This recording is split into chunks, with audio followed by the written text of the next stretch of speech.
Next page, but my page is blank. You want to take and number the next page, both sides of the next page. Would you take and number that?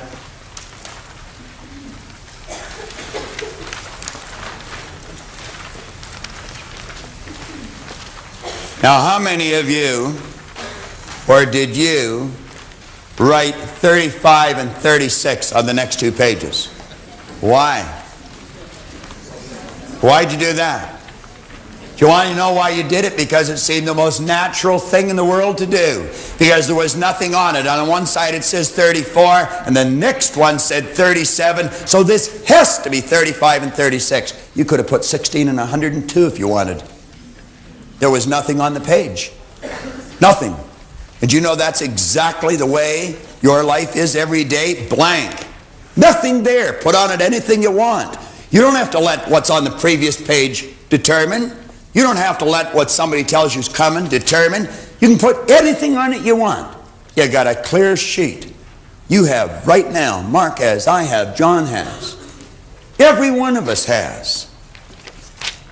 Now, grasp that. We can start over right now, build the image. You see, L did that. He said, I'm not going to work for $18,000 anymore. I am not going to be average anymore. I understand. When he went through the seminar, he started to grasp this. I understand there's something special about me. I'm going to treat me the way God meant me to treat me. Did his wife benefit? I guess she did. Did his daughter benefit? I guess she did. Did his manager benefit? I guess he did.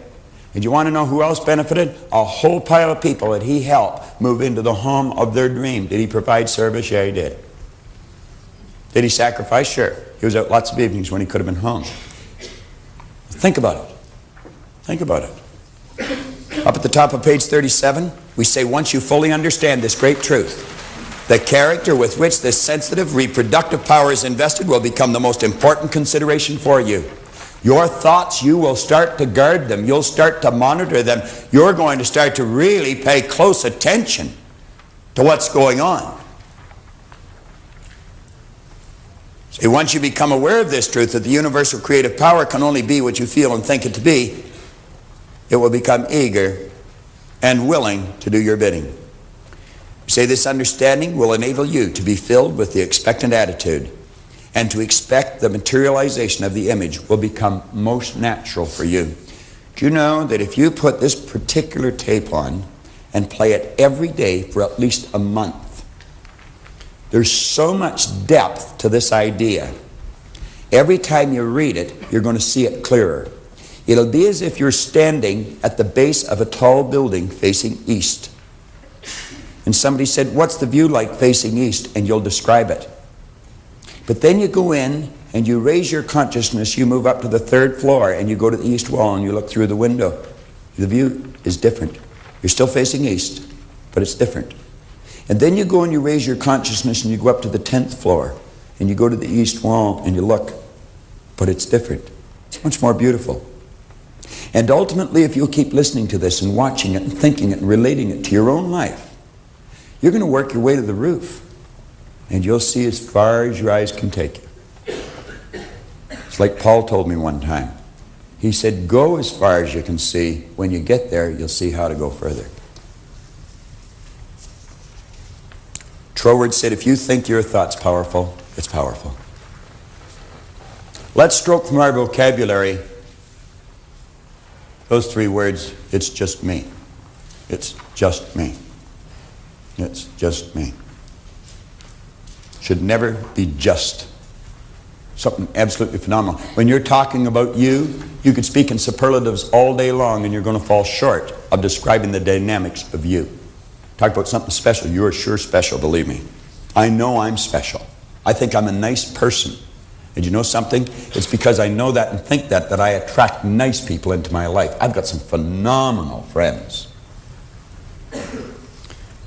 Later today, you're going to see everybody that works for our company, and I'm going to tell you, I was saying to Paul last night, I'm so proud to be working with these people. We have some of the nicest people that you'll ever want to meet working in this company. Just absolutely phenomenal. We were talking about Shirley Laverdier, our national sales manager. And I was saying last night at dinner, I said, you know something? I have never heard that woman complain. I've never heard her say anything negative. Physically, she's not very big, but I'm going to tell you, she's got a rod of steel right down her back. She's the toughest little lady I've ever met in my life, and smart. I was saying to Paul, we were with Gina and Randy, and I said, you know something? I said, they work at this company as if it's theirs. On the way home, I thought, maybe they got a picture in their mind. But anyway. But you don't attract people like this if you're not a nice person. You see, I grew up with the idea, don't say things about yourself like that. It's conceit. It is not. It's awareness. If you don't love you, how are you ever going to love anyone else? I'm not talking about conceit. I'm talking about a heightened awareness of what we're really like. Now, expressed another way, as a person thinketh in their heart, so are they. John worked on that yesterday just about as well as I've ever heard it worked on. It's in your heart. That's inside. That's what Paul was talking about. Universal creative power can no more change this law than an ordinary mirror can reflect back to you a different image than the object that you hold before it.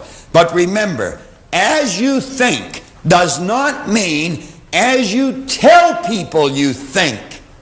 Boy, there's a lot of people who got that mixed up. It doesn't mean as you tell people you think, or as you would wish the world to believe you think. It means your innermost thoughts. What's going on inside? What do you think of you? The more you study you, you're going to find your belief system is based upon your evaluation of something. The more you evaluate you, the more you're going to believe in you. It means your innermost thoughts. That's a place where no one but you knows the truth. Your sanctum sanctorum. That's where you go to the closet and you close the door. Inside.